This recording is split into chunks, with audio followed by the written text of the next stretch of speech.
Yes, sir. It's going to be a similar pipe. Okay. You got time? Yes, sir. State calls Luke Piatt. Could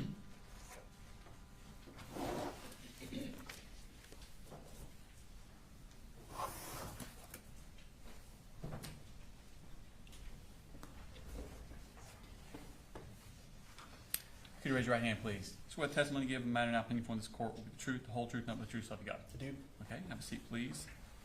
If you could introduce yourself for the jury and then spell your name for the court reporter.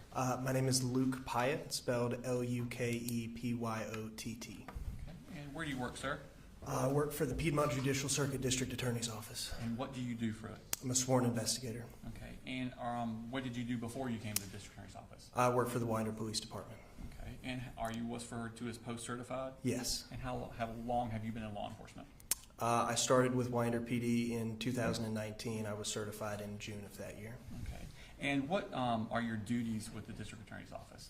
I wear a lot of hats. I work major felony cases, post-arrest or post-charges, things like sexual assault, murder, aggravated assault, child abuse, things like that. I also consult with local agencies and provide assistance on pre-arrest cases or cases where individuals have not been identified as suspects yet. That involves taking out search warrants, issuing legal process, things like subpoenas or court orders.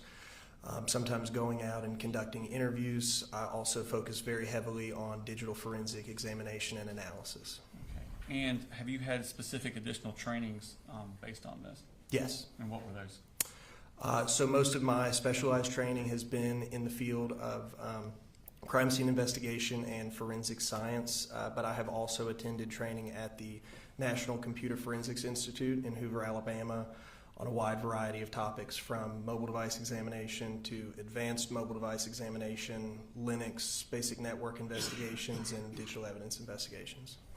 I want to take your attention to September 4th of 2024. Where were you working on that day? I was working for the DA's office. Okay, and where were you physically present that morning? So that morning I had gone to Gainesville. I was in the process of getting medical records for a case. Okay, and did you get a call about a shooting in Apalachee High School? I did. Okay, and what did you do at that point? The first call I had received was not from an official source. They were asking me if I knew anything about a shooting, which I didn't. So I hung up with them and I contacted our Barrow office, and they confirmed to me that the shooting was real. Okay, and what did you do at that point?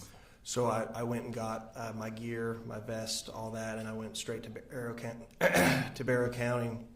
I started calling all of my law enforcement contacts with various agencies to see if they needed coverage anywhere. All of the schools were locked down. It was a all hands on deck situation, and we were trying to make sure that all the kids were evacuated and that the schools were swept properly.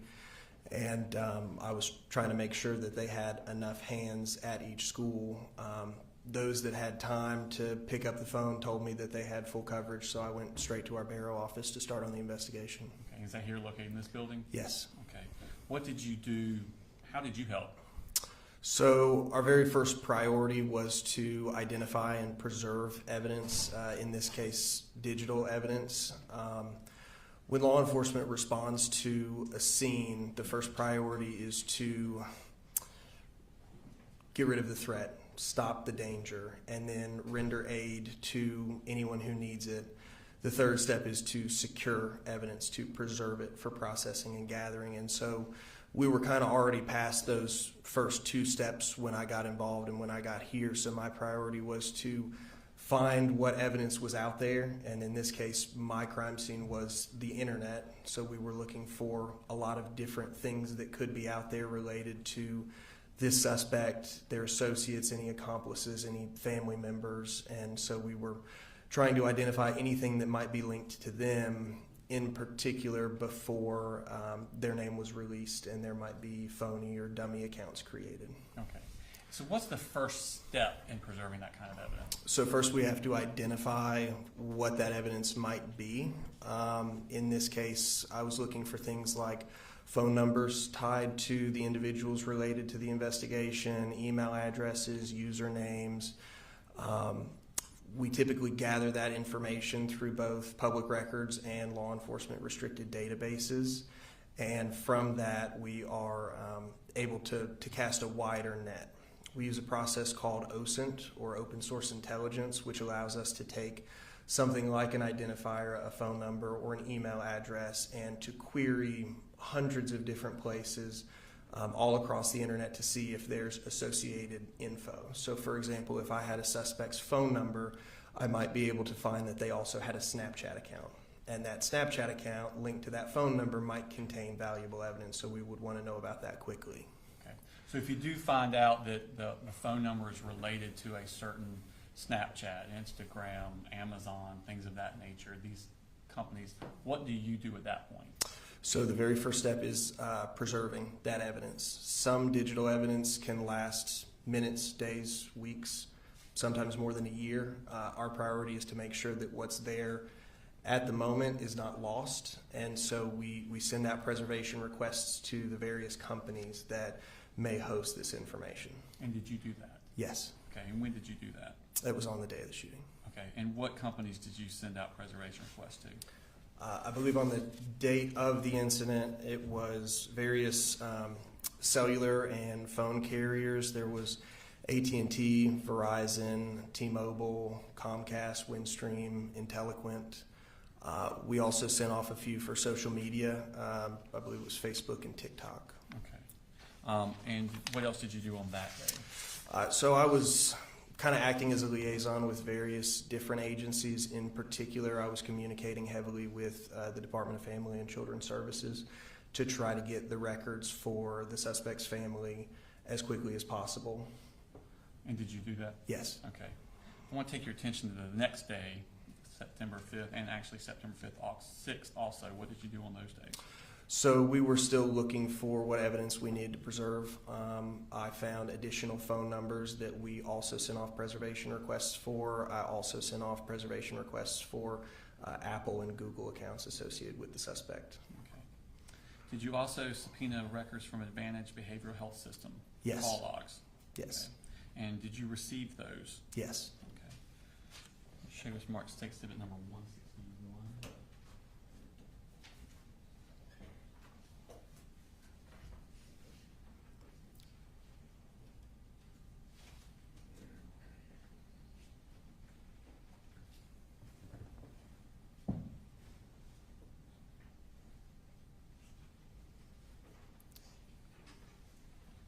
Your Honor, Attender State Exhibit number 161 in the business records exceptions. They're the Advantage Healthcare call logs.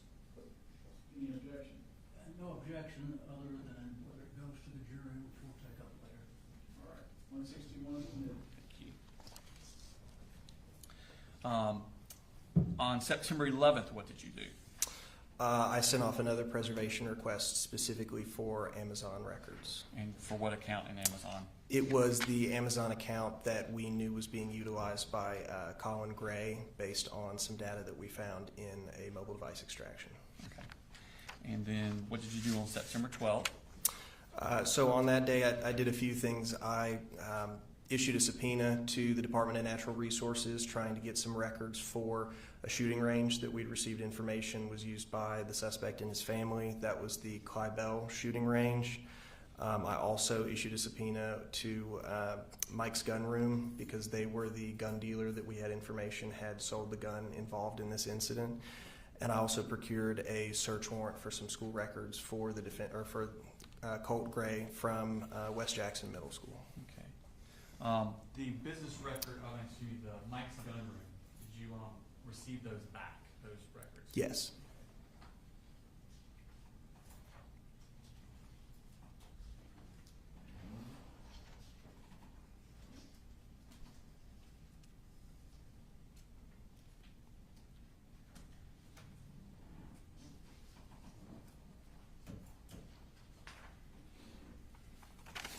Your Honor, Attender State Exhibit number 164 on the business records of certification for Mike's Gun Room business records. Same objection, Judge. All right, 164 submitted. On September 13th, what did you do? I had heard back from the Department of Natural Resources at this point, and they had communicated to me that they may have additional records relating to the defendant and his family for two other ranges, Big Laser Creek and Wilson Shoals shooting range, and so I issued them another subpoena for those records specifically.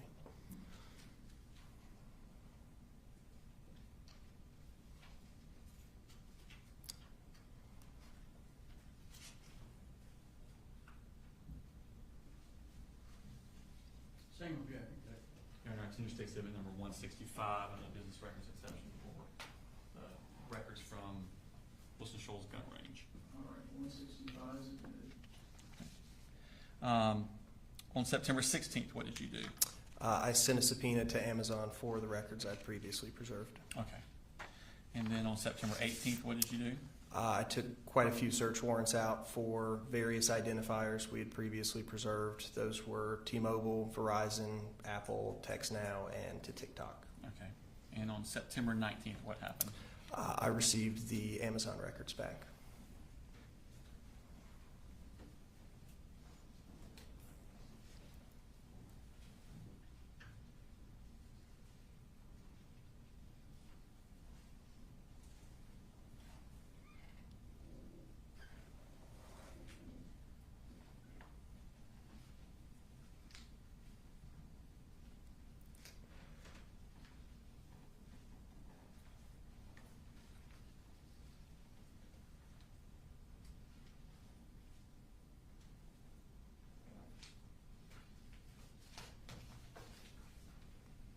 All right, this time I tender to exhibit number 162 into evidence under the business records exception. Same objection, Judge, and I'm not sure whether some of the photos there in the back or something were done later. Whether Amazon actually sent those, whether they were photographed and put into that, but we'll discuss that later. You, I can is 162 part of what you received with the business record? keep talking about it. Okay. Check marks 162 next to you look at that.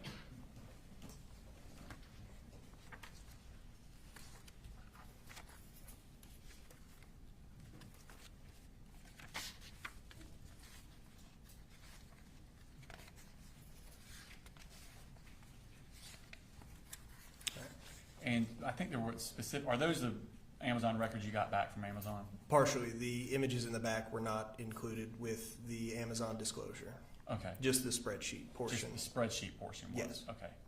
So we would tender the other part, Your Honor. So removing the Removing- photographs, is that, Yeah. and again, I haven't seen it, so, all right. If you'll remove the photographs, the balance of stage 162 is included. Thank you.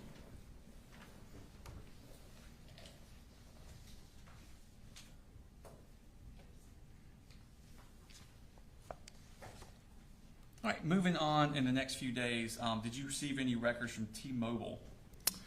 Yes, I did. Okay.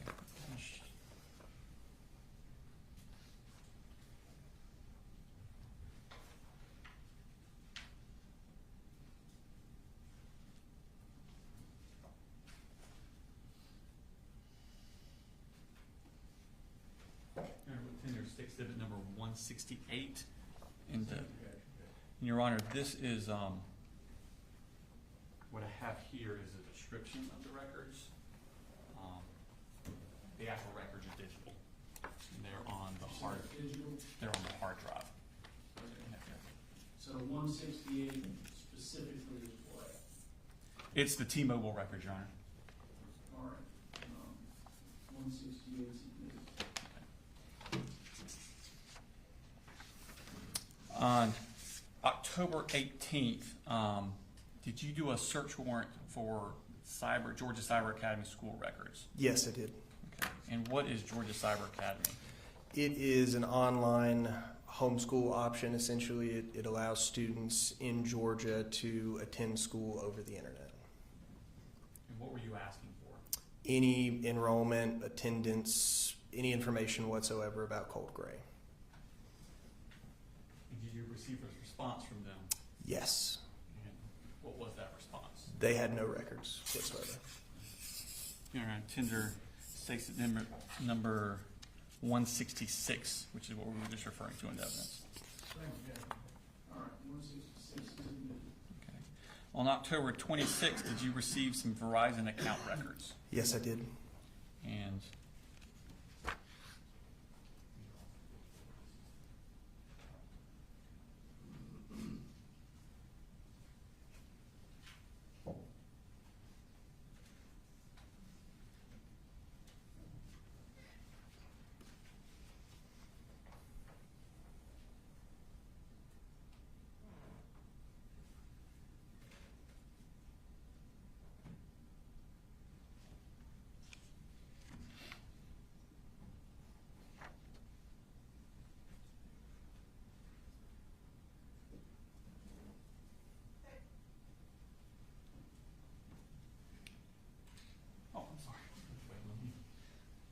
Your Honor.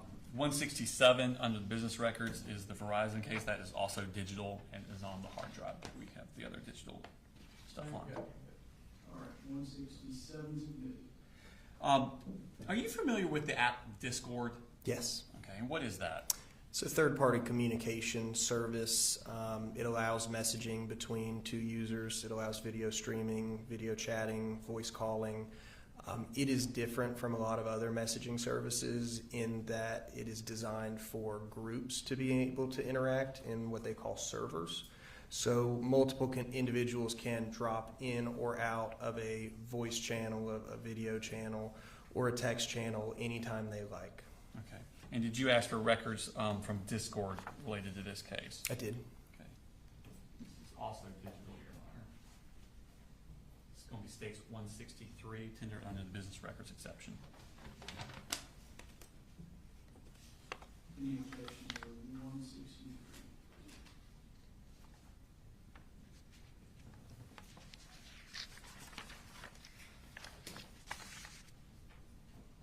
Same objection, Your Honor. And just, I think I know, but for the record, when you say same objection, you mean whether or not it goes out with the jury? That's correct, Judge, I'm sorry. No, you're fine, I just wanted to. All right, 163 is admitted. No further questions, Your Honor. Cross? Just a couple of things. Are you familiar with the dark web? Have you dealt with that before? I have, yes. Okay. And who did the extraction of the computer there at the home, Mr. Gray, do you know? I don't know offhand, no.